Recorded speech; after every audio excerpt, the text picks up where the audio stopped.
Well,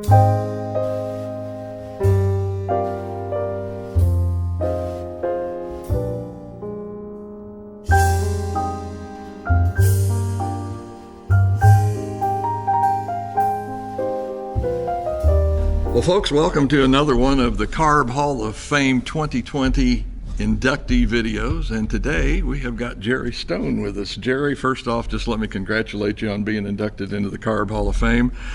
This isn't really that new a thing for you since you're already in 2 other Hall of Fames, but still an honor. It is an honor, and this organization puts on a good event up here. It is an honor, though.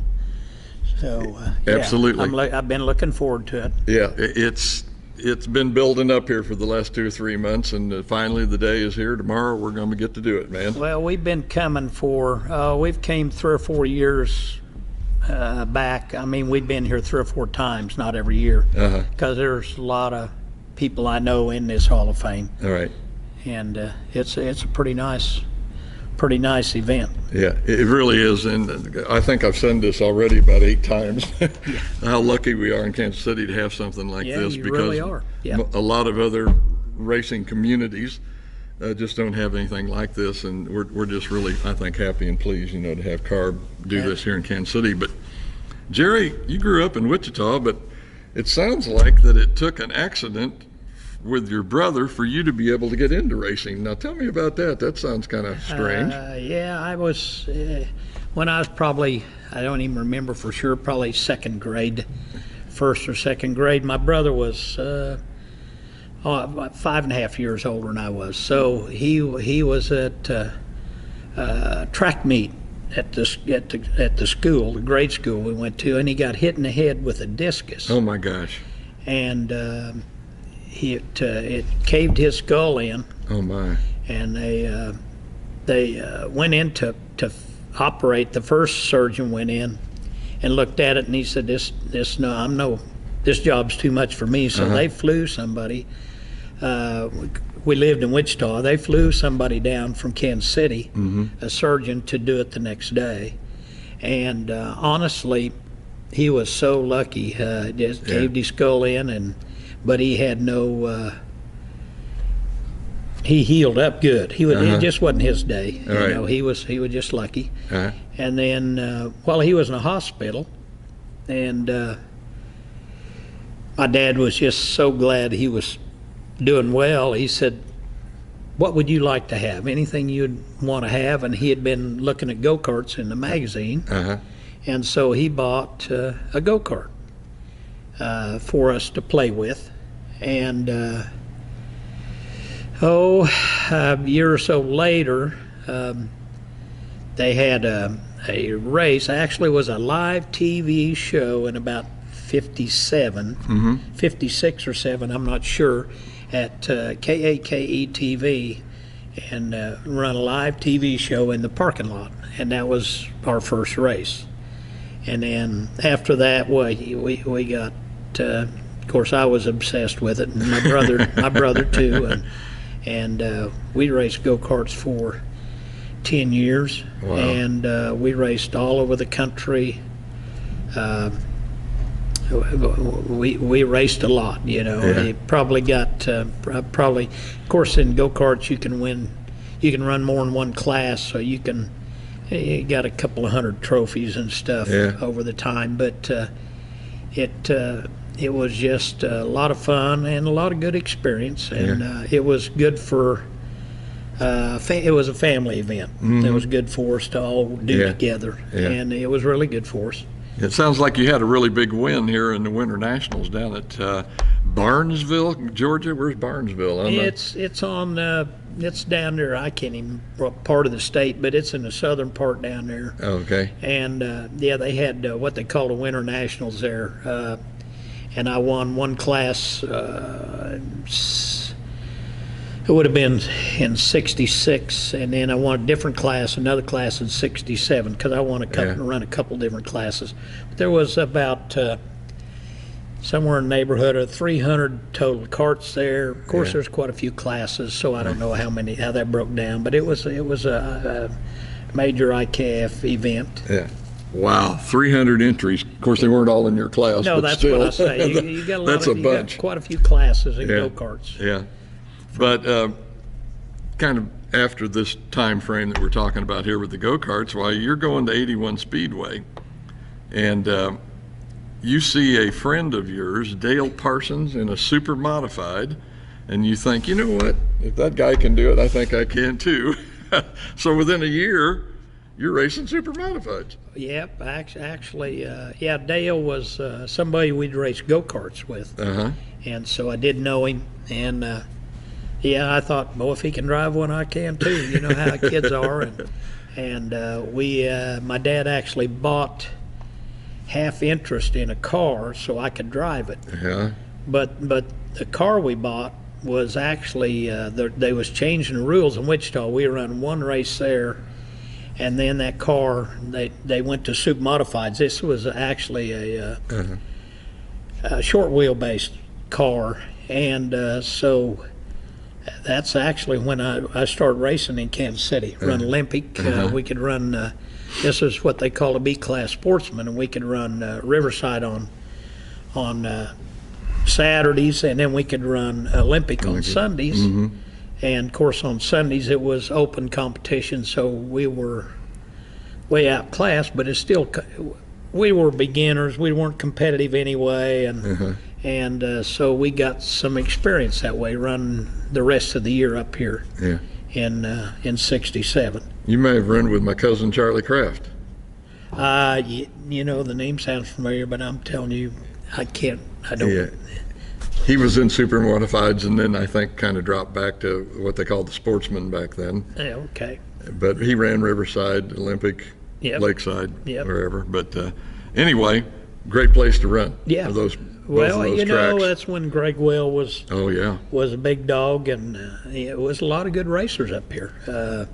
Ray Lee. Yes. Ray Lee was here, and Gene Jeniton, and there was just a lot of good guys raced up here. So it was a good experience, and it just got our feet wet. Yeah, absolutely.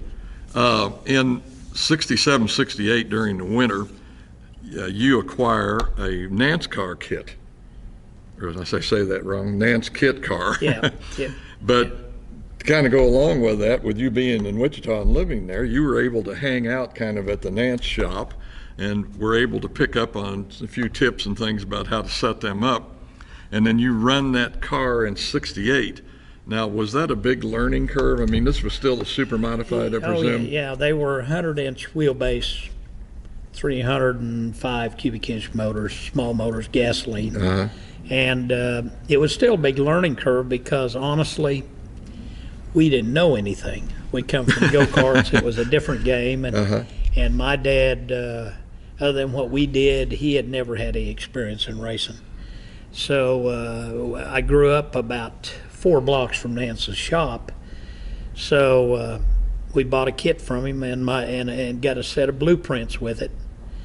And actually, my brother built a scale model of the frame to help us, because he was taking engineering at the time, and to help us visualize it. So my dad and I worked all winter building the car, and did it ourselves. But we would go drink coffee with Nance and listen to his stories and quiz him. Yeah. Pick his brain. For a couple hours every day, and then we'd go home and work on the car till midnight. So that's how we built our first car. Well, that sounds like a lot of race shops. I've had guys tell me doing these interviews this year about how they lay awake at night thinking about ways that they could do something to make that car faster. Oh yeah, that was half the fun too. Yeah, it was back in those days. In those days, half the fun was trying to build something that you could beat somebody else with that was a little better. Yeah. Or whatever. Had your own little touch on it, your own ideas. Yep. And nowadays, you just buy race car parts and bolt them together and go race. Yeah, and absolutely. It's entirely different. Yeah. We actually, we cut up the tubing. All it was is a bunch of tubing with a few bends, and then we fish mount the tubing and welded it. And my dad was never a welder, but He just got it done. Yep, and I crashed it hard. It didn't ever break a well, so it was okay. Sounds like Shane Carson. Shane Carson, I think, was telling me about working with Bob Trossel in Des Moines, how I think he said that the tubing used to stick out through the garage door. They cut a hole in the garage door so they could cut the tubing. Too cold to have the door up. Yeah. So, sure. You do what you had to. Yeah. We had a little kerosene heater in a garage, and I mean, we like to froze out there, but you know, you just do dumb stuff. That's a statement. I'm going to have to quote somebody on that one. That's you do a lot of dumb stuff, you're going to race. Yeah, absolutely. In 71, you end up buying a midget from Butch Westerhouse. Duke Westerhouse. I forgot to change it. Oh, I'm sorry, Duke Westerhouse. Yep. And you start running with the USAC bunch, plus you're also running with the SLARA. I presume another midget group, but how did this? St. Louis. There again, this is kind of a switch again for you to try something else, because I mean those little things are twitchier and I'll get up. Well, but they was closer to my go-karts. Yeah? Actually, they suited probably midgets. Midgets suited me better than anything on dirt because I come from little cars. But meanwhile, we were still running super modifieds. Right. And I drove several. We tore our car up in 72 or 71, 72, and then I'd start driving for other people, getting decent rides. But then the midget, we in 71, we just kind of run a few races, went down to Texas, and we got to know some people in Denver. They got a lot of good midgets out there. So they had a big midget group out there. Yeah, I remember in the early days of Belleville, a bunch of them come down from Denver and around there. They mostly pavement guys, but they really had good cars and good people. And I got to know some of them in 71. Then in 72, I hooked up with them when they run, when USAC come from the West Coast to run Denver. I went out and run with them at Denver, and then went on east with them into Illinois, Indiana, and run with them most of the summer. 3 or 4 months there in the summer, we run with them in Indiana, Illinois, mostly. And we didn't have good enough equipment. We didn't have no spares. We didn't. I mean, but got experience. Yeah. And I think we managed to run a fourth out of that summer. Was probably the best we run. But they was pretty good. I was going to say that was at that point in time. USAC, maybe not the sprint car guys, and USAC as a whole was probably considered the premier. Yes, absolutely. Organization. Kind of followed up on AAA, but when they did, man, they pretty much took over the racing scene. They were a lot of good racers in USAC, and I got to know a lot of people. So absolutely. Like I say, just one tough bunch. And USAC, that name has been around for quite a while. Right. And anywhere they go, they're tough. In 75, you're driving the house NASCAR, but you're kind of having some mixed results. But in 76, you end up winning the Hutch Nationals, which, of course, in that time frame was one of the big ones.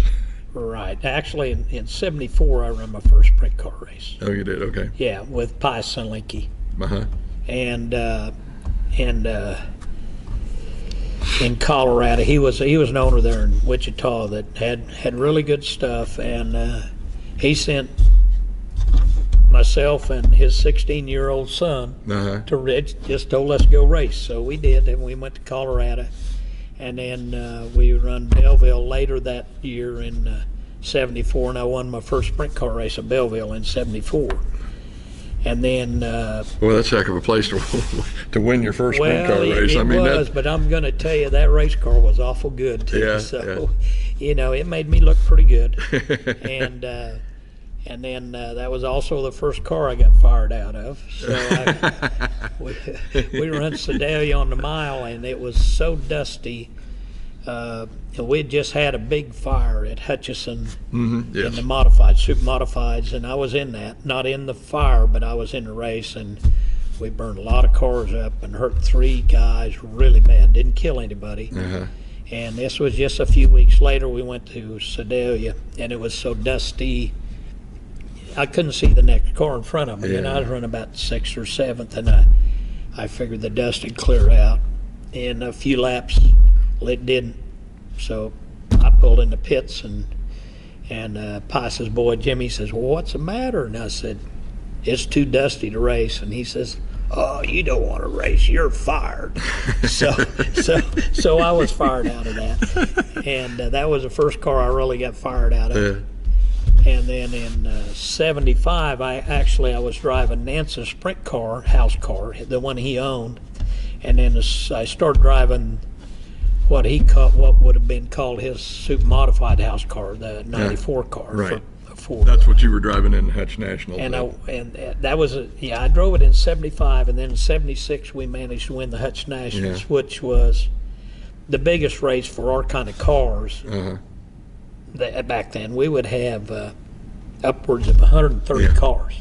I mean, it was a big event. Yeah. And it was a pretty fun day. Yeah, I can remember all of the top drivers from Kansas City used to go. Yeah. I know they did. In fact, I think Tiger Bob won it once that I can remember, and maybe more. I'm not sure. Tiger Bob runs super modifieds quite a bit. Yeah. Fells, the Wells, I believe they yeah. both, or all three of them at one time or another, was in that. You know, I don't doubt it. I don't know that.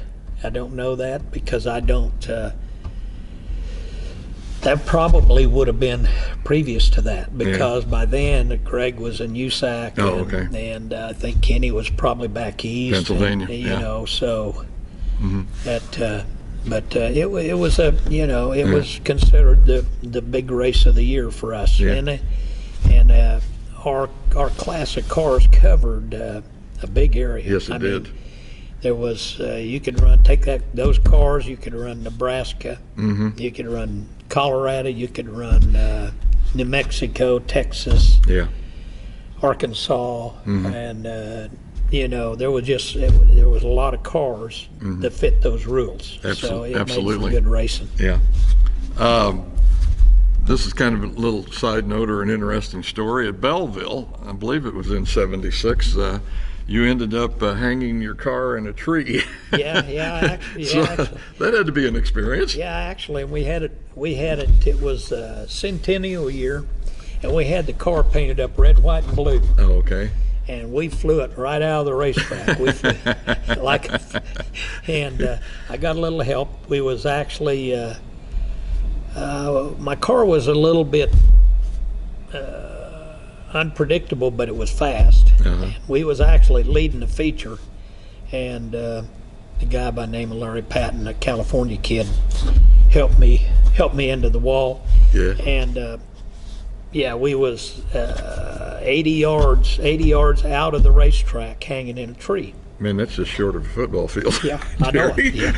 Yeah. That's a long ways, man. What kept it from being real scary was I couldn't see anything. It was pitch dark out there. I couldn't see what was happening.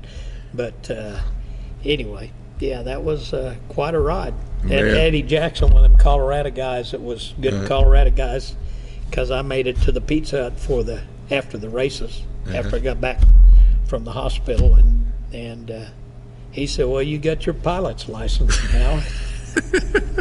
So I guess that's true. That sounds crazy. 80 yards, man. That's unreal.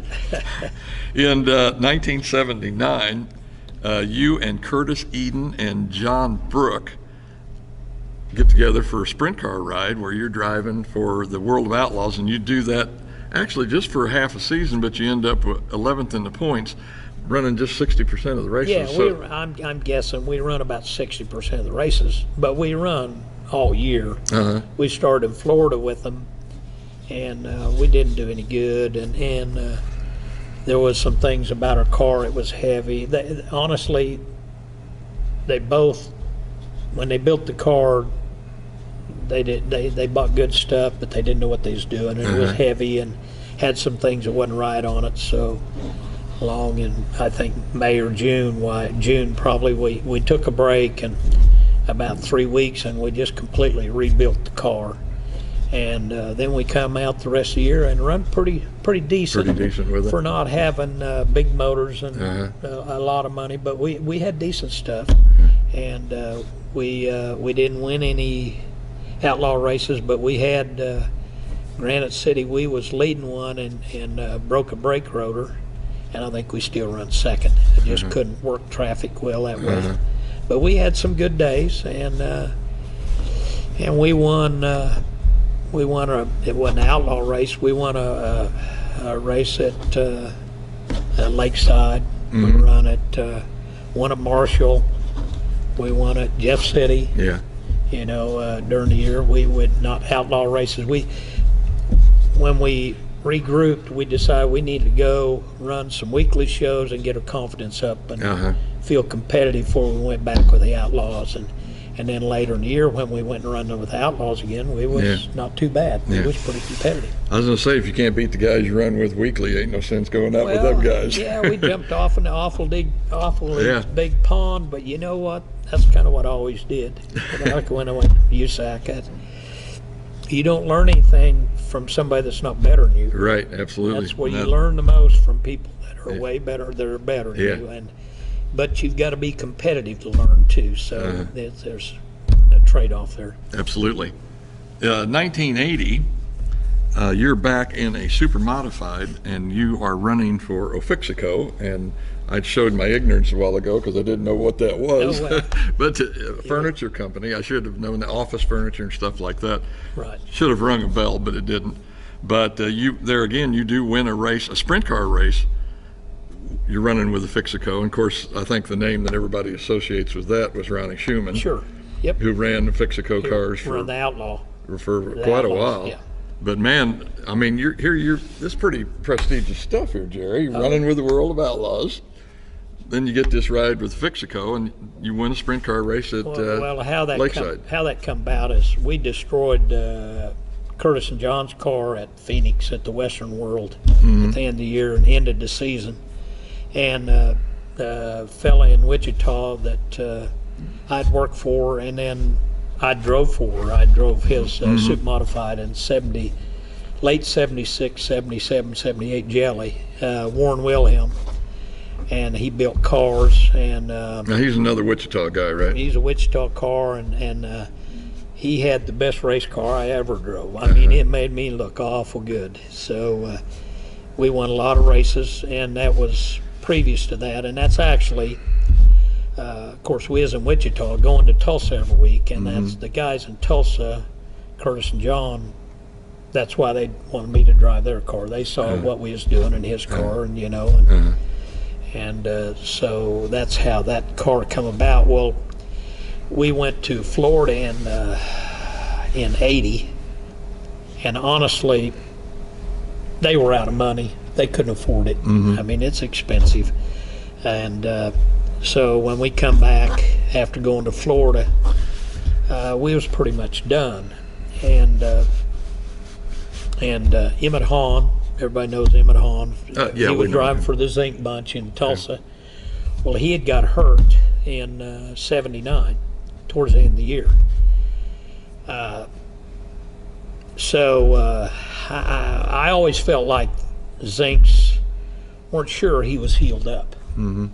So they called, the first race of the year was going to be at Tulsa, NCRA at Tulsa, and they wanted me, I run their second car.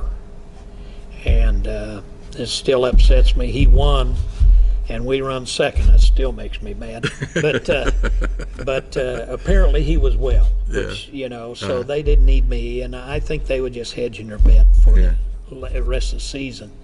And the guy that had been sponsored by Fixico, Daryl Brazil, had also got hurt in '79, really bad, and it ended his racing career. And the car, they had hired Jan Opperman to drive the car, which you heard Jan Opperman. Oh, yes. So he was in the Fixico car. Lloyd's actually first car they owned was at Tulsa Speedway at that race. Anyway, we run second. They didn't do much good. And they called me about Tuesday or Wednesday of that week, and they said, we want you to drive our car. And honestly, I don't think Jan was healed up. He had been hurt, right, and he wasn't well. And Yeah, it took him a long time to get back on his feet, as I recall. yeah. Honestly, I don't think you ever did get back to Yeah, I what don't he think he would. was. No, he no. just wanted to race so bad he raced. Yeah, And he so they let him go, and I got that ride in '80, and that turned out to be a really good ride for Yeah. me. So you do pretty good. You have quite a few wins in it. yeah, I don't have the count. I actually that- have lost my book. Yeah. That I had all this information in it disappeared. Yeah, we won the NCRA championship in '80, and then '81 we was kind of have motor problems, so I don't know, we did third or fourth in the NCRA that year. But then in '82 we won Tulsa championship, Oklahoma City championship, and the NCRA. Oh wow! And it was a good year. Yeah, It's one of absolutely. those years where I don't think I've bent but about 2 radius rods all year. Oh, and really? That's just luck. I was going to say, That's luck. You're supposed to bend up more stuff than yeah, that. yeah. I was going to say, I talked to a lot of these guys that win points championships, and they most generally their comment is, "Well, everything went right." Yeah, and that's true. I Yeah. mean, I had just one of those lucky years, and but I had good equipment. Yeah, it makes a we difference. won quite a few races. I mean, but it was a lucky year too. Yeah, So- you got to have that. There's Right, no and then doubt we about won the that. NCRA in '83 and '84 also, Did you really? Yeah. Oh wow! So 83, 84, and and '80. And 80. That was 80, 82, 83, 84. Won four. Wow. Won 4 years out of 5. wow. There again, nothing to sneeze at. I mean, NCRA has been a tough organization for a long time. And it was my main focus. I liked it because it was a traveling circuit and get out to go somewhere, and so it was my main focus. And then we did what we could with the rest of it. Yeah. So I'm sitting here trying to think of the driver's name from Wichita that has done so well down there over the years, ran with the Outlaws for a number of years. I think he just quit racing here a couple of years ago, was in an accident toward the end of the season. I probably shouldn't bring this up because I can't remember who it was. But anyway, in '85, from Wichita. driver from Wichita. Harold Leap was my hero Yeah. growing up, No, but this he was didn't after run that. Outlaws. He was Yeah. older. He was my hero when I started racing. Yeah, well, Yeah, I can't. like I think of say, I the shouldn't have brought it up. My bad. In '85, you decide to kind of have a change of location for your racing scene. You go to Pennsylvania for a new home. And of course, I think one of the things that you told me that about racing in Pennsylvania was you could run 3 nights a week, and you could run at tracks that weren't any more than like 80 miles from where you live. Yeah, in fact, we looked at one house to rent up there that I could have run 3 nights a week within 20 miles. 20. 20 miles. We didn't rent that house. Yeah. They wouldn't rent it to us because we had a dog. Kids was okay, but we couldn't have a dog. Couldn't have a dog. So, anyway, but we rented a house in Mannheim, and we raced out of there, and we could run. I'd run 80s, 85 one year and 100 another, and Wow. and you would get down into like a 4th of July week. We would run 9 races in 7 days. Wow. I mean, we would Oh my gosh. run one in the afternoon and Yeah. load up and go somewhere else and run that night twice. Yeah. And I'm telling you what, you can wear some stuff out Yeah, like that. that's what popped into my mind as soon as you said that. I thought, man, you had to really keep up with a bunch of equipment on that. Yeah, This was with one car? Well, I had a second car, but we didn't have a trailer we could haul it with. But where you could, Outlaws, they haul a couple cars with them most of the time. Yeah. Of course, we was close enough. If we tore one up one night, we Yeah. could go home. Uh-huh. But I did have another car. But still, I'm telling you, it'll wear everybody out trying to race 9 Yeah. times in 7 days. Well, now, was this another one of those deals kind of where, like you were saying earlier, you were kind of stretching yourself out? Oh, way far. I had got to know Smokey Snellbaker, which was a big name. And when I crashed in Phoenix, we went to the hospital, same ambulance. Oh, really? And I got to know him at the doctor's office, and I'd talked to him off and on, Uh-huh. and talked to him about all the racing. And man, it just sounds so neat out there. And I'd meanwhile got to know a fella by the name of Kramer Williamson, which was Yes. another Mm-hmm. Yeah, Pretty I've good heard of race him car, too. or pretty damn good race car driver, and in fact, I got him. They needed a car for Lloyd's Silver Crown car one time, and I got Kramer in it. Well, anyway, I put the deal together to take one of Lloyd's cars and go to Pennsylvania, and I had a crew chief. Now you say, let's clarify. You said Lloyd who? Oh, Fixico. I'm sorry. Oh, Fixico. Okay. So still Fixico. I went okay, out there okay. with Fixico car with a second car. Okay. I took all of Schumann's old equipment from the year before, and I went to Pennsylvania. Okay. But we went to Florida, and the crew chief I took with me that was going with me to Pennsylvania, when we got to Florida, he started calling back to Lloyd and trying to get me fired. Oh, really? So I found him another job, and he went with somebody else from there. So I actually went to Pennsylvania by myself and my boy, 12-year-old boy. Yeah. We went to Pennsylvania and started racing. Wow. And Kramer Williamson didn't actually have a ride at the time, so him and a couple of his guys that helped him went with me the first half of the season till I started picking up some people that would help, and local people, and you know, I was way over my head, talent-wise, knowledge-wise, and everything else.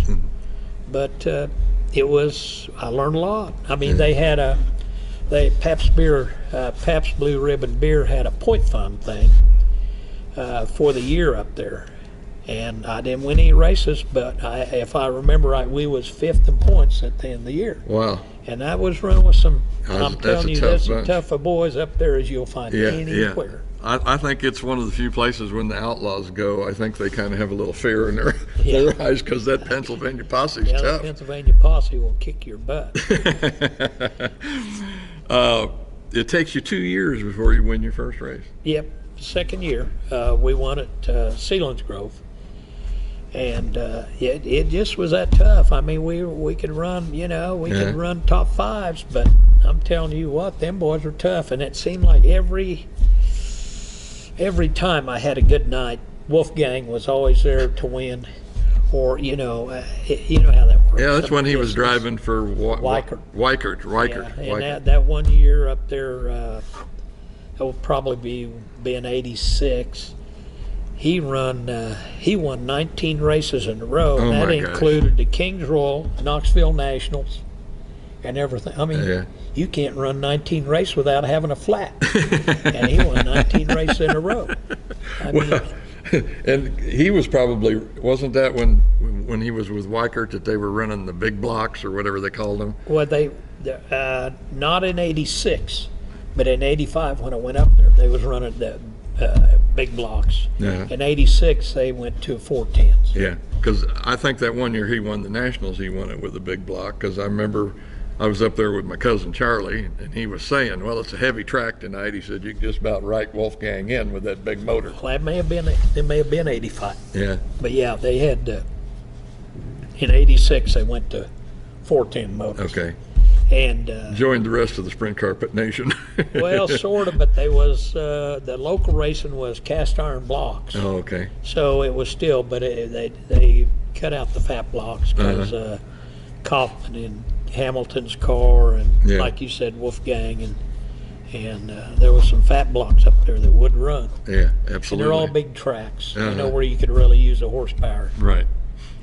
In '89, you decided to come back to Kansas. I guess you had enough of Pennsylvania, and you hook up with Charlie Summers. And there again, man, you kind of take right off where you finish. You got a second place in the points with the NCRA again. No, that was Tulsa Speedway. Charlie sorry. just run local deal. Oh, okay. And we were on second in the points. And I run some NCRAs with Barry Grable's car. It was a part-time deal, and my guys, we took care of that car and helped him, and we'd run it and run some NCRAs, and then got around a little, and then run Charlie's car there at Tulsa. Okay. And then in '90, I run Barry's car full time, and we did win the Tulsa championship. Okay. That's when you went in Tulsa. Okay. Yeah. In 1990. In '91, it's another NCRA crown with Tommy North. Worth Tommy Worth. Worth, I'm sorry. Yeah. Don't have my glasses. But this was at Tulsa again? Yes. Well, he's from Tulsa, yes. Now, And were you living at Tulsa at this time? I moved to Tulsa when I started driving for old Fixico in '80. Oh, and back in 80? Yeah, when he called me, we was racing there every week, and that's where the money was, and it was so much, we enjoyed the racing there so much, but I wanted to live in Tulsa. And so when we got the opportunity and got that ride, why, we was moved down there in about 3 weeks. Yeah. And still live there. Yeah. And that's home now. Yeah. But yeah, Tommy is somebody I had worked for part-time and knew. He was an old racer. Well, he's not that old. He's about my age then. But he had raced, and he had a business, Arrowweld, and I worked for him. When I come back from Pennsylvania, I talked to him, and I went to work for him. Mm-hmm. And then in '91, he decided he wanted to have a car again. Yeah. Okay. So we put together, in a short period of time, we put together a team, with we bought some motors off of a fella, and we put it together in a short period of time, and we managed to win the NCRA the first year. Yeah, well, that had to be tough. Yeah, it was. New car and stuff. Yep, and but it was good. I honestly, even though I didn't win a lot of races in Pennsylvania, I learned a lot. Yeah. I learned a lot about chassis and wings, and I know I learned as a driver too. So what I learned up there was useful when I got back. Right. To more normal. And more normal. More normal racing. I'm gonna put you on the spot a little bit, okay? Okay. A question that's not listed. You're talking about moving from Wichita to Tulsa. Right. So you really had a good opportunity to know both racing communities. Right. Was any of your decision to move to Tulsa, did it have anything to do with maybe you thinking Tulsa was a little more advanced in their racing technology and stuff than Wichita, or was it just you wanted to live in Tulsa? In Wichita, we had some of the best racers. Absolutely. Harold Leap, Dale Reed, Grady Wade, Yeah. Roy Bryant. These guys could go anywhere in the country, and they was competitive. Kind of like your guys in Kansas City. Mm-hmm. You had those core guys could go anywhere and be Right. competitive, and we had that. But the money wasn't as good in Wichita, and honestly, the atmosphere in Tulsa was just different. Uh-huh. The enthusiasm. We had good fans in Wichita. I don't mean that, but it was just Tulsa was at that time was such a big deal. We had the highest average weekly attendance of any really? racetrack in the country. We averaged 7,000 people. Oh my gosh, yeah, that's a good number. And I mean, some of those races, they had a contract. They had to run so many races. So if it rained on Saturday night, we run Sunday. If it rained Sunday, we run Monday. If it rained Monday, we run Tuesday. Really? And Wow. So those Monday, Tuesday races, you don't get big crowds. Yeah, no. But we had anybody that come through there would have been impressed with what we had going on there. Sure sounds like it. In the 70s. I was just curious about that because there again, both really good racing communities, and no knock on Wichita for anybody that watches this from Wichita, but it just struck me. I thought, well, why would he move away from Wichita to go to Tulsa? But you answered my question. But it was because of money at that time. I mean, this in late 70s. I run second opening night at Tulsa Speedway and made $1,500. Oh wow, that's a lot of money. That is then good money. Absolutely. And it just. And Oklahoma City was another good track. Yeah. It didn't pay as good as Tulsa, but Tulsa was just a big deal. And both of them big sprint car, open wheel tracks. Oh yeah, well, as super modified then. Yeah. And but they had big crowds, and Okay. with the big crowd, you got a lot of enthusiasm. Yeah, absolutely. And the news coverage was bigger. It was, we just. you'd go to a restaurant, you'd have signed autographs. Oh, and really? Stuff. I mean, the people just loved the racing there. It was, and that made it fun. Yeah, absolutely. You know, so that was what. Nothing wrong with Wichita, because I learned a lot there, and there's a lot of good racers come out there. But one thing I don't miss about Wichita is the wind and the weather. Yeah. But other than that, Wichita is a good town. 92, man, a lot of races. I think you mentioned something about this before, but I mean, this is back in the Midwest we're talking about. 80 some races, and quite a few of those were the World of Outlaws in 92. Well, actually, those were we went to Pennsylvania a couple of times. Oh, really? We got up in North Dakota. Now, who were you driving for during? Tommy Worth. Okay, still in Tommy. 92. And honestly, we didn't win the NCRA that year, but we kind of got ourselves distracted by going out and running with the Outlaws. Out of and, town, I managed to get back to Pennsylvania. Them boys that had kicked my butt so bad, I managed to get back there and whoop them once in 92. And then we got out and did really well, and but we kind of lost our focus on NCRA. Right. And we kind of run our equipment in the ground, and it hurt us. Yeah. But that's what we wanted to do, so that's what we did, and we run 83 races, I think. Wow. And Gosh. run about 50,000 miles. Sheesh. And so we run the wheels off of everything. Yeah. 2001, 2002, Jelly wants to race again, so you guys hook up again, and you start running at Oklahoma City, and you do this for about 3 or 4 years, and it's in the limited sprints. Things are kind of starting to slow down a little, Jerry. Well, actually, when Tommy quit cold on me in 92, and quit just for Florida, so it kind of left me out of, that's the wrong time to go looking for a ride. Yeah. So it kind of put me out of full-time racing. And then Barry Grable still had his cars. We were still hooked up with him because he was going with us. And we run some ASCS races, and Mike Schissel, USAC guy I'd known from years back, well, he was there, and I run his car. I just kind of hit and miss and run ASCS and a few outlaw races and odds and ends, nothing steady full time. Right. And that was the mid-90s up until then Jelly decided he wanted to have a car again.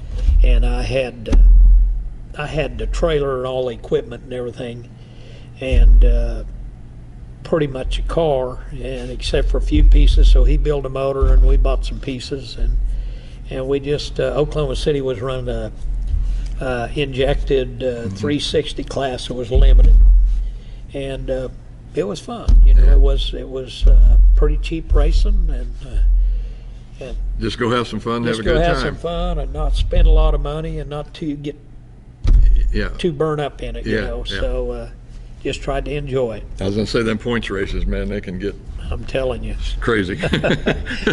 I'm telling you. Just crazy. That's the only way I know how to describe it. I know how it feels. In 2005, it takes a fire at your house to finally make Jerry's mind up that maybe it might be time to hang up the driver's suit or have it burned up. Actually, for a couple of, probably the last 2 years I raced, I wasn't having enough fun to be doing it, but I couldn't make myself quit. And I enjoyed going to the racetrack. I'd lost the fun out of working on the car. It wasn't fun anymore. Yeah. And but I enjoyed going to the races, but I wasn't having enough fun. And so I couldn't figure out what I was going to do if I quit. What was I going to do with all that equipment? That, you know, the trailer and all the stuff that goes along with it, support equipment. And we was loaded up to go to Oklahoma City, and a trailer caught fire in our driveway and burned it up. It didn't burn the car up completely. It just burnt the trailer up, all the tools, all the support equipment, four-wheeler, you know, it just burned everything up but the car. And Thought maybe this is a signal. well, you know what? I thought, well, I wasn't that smart yet. I wasn't that smart. I hadn't got that smart. I I had made some changes in the car that I was just going to try that week, and I wanted to know if I'd made it better. So I actually got the car ready to go race. It burnt the fiberglass up and some lines off of it, but nothing major. And I got it ready. I got it ready to go race. And as the day to go racing, and I found a uniform that, because it burned up my uniform and my helmets and all that, it burned up everything. So I had a uniform that I could get in. And so then I went to looking, I grabbed a helmet, and I got to looking at my helmets that I had there, and the foam had all deteriorated in all of them, and they was, they was old helmets, and I thought, man, if I buy a new helmet, I'll never quit racing. And that's exactly, the car was ready to go to the racetrack. Yeah. It just never went, and I just knew that if I bought a helmet, Yeah. I couldn't make myself quit. Yeah, absolutely. So, and it was a good time to quit. You are also a member of the BCRA Hall of Fame and also the Belleville Midget Hall of Fame. And now it's going to be the Carb Hall of Fame. It's got to be pretty much rewarding at, let's say, our age to realize that people, think enough of what you did in racing. Paid attention to what you did. Yeah. You know what, I never, and I'm sure all racers are the same. When we raced, we wasn't thinking about the Hall of Fame, not about nothing it. else. I didn't even keep track of a lot of stuff. Best I can tell, I won 125 to 145 races. But I don't know for sure because I didn't keep track of it. Didn't keep track. And wasn't thinking about it. And then the first one was the BCRA Hall of Fame, which is where I won my first sprint car race. And it was an organization that run Colorado, Kansas, and Nebraska. And it's defunct now. And that was, and that was an honor. It really was. And the Belleville, that's where I won my first sprint car race. And I won a super modified race there. I won a couple races, and you didn't run there very often. So Right. I did make that. That was a big deal. I mean, anytime until this started happening, like you said, I never thought about anybody paying attention. Yeah. And I never thought about it. And honestly, when they called me and said that I'd been nominated for this Hall of Fame, I thought, man, that's in Kansas City. Why would they want to put me in the Hall of Fame up there? And of course, it's Kansas and Missouri mostly, the carb area. You're right. And I grew up in Kansas, and then I got to thinking, well, hell,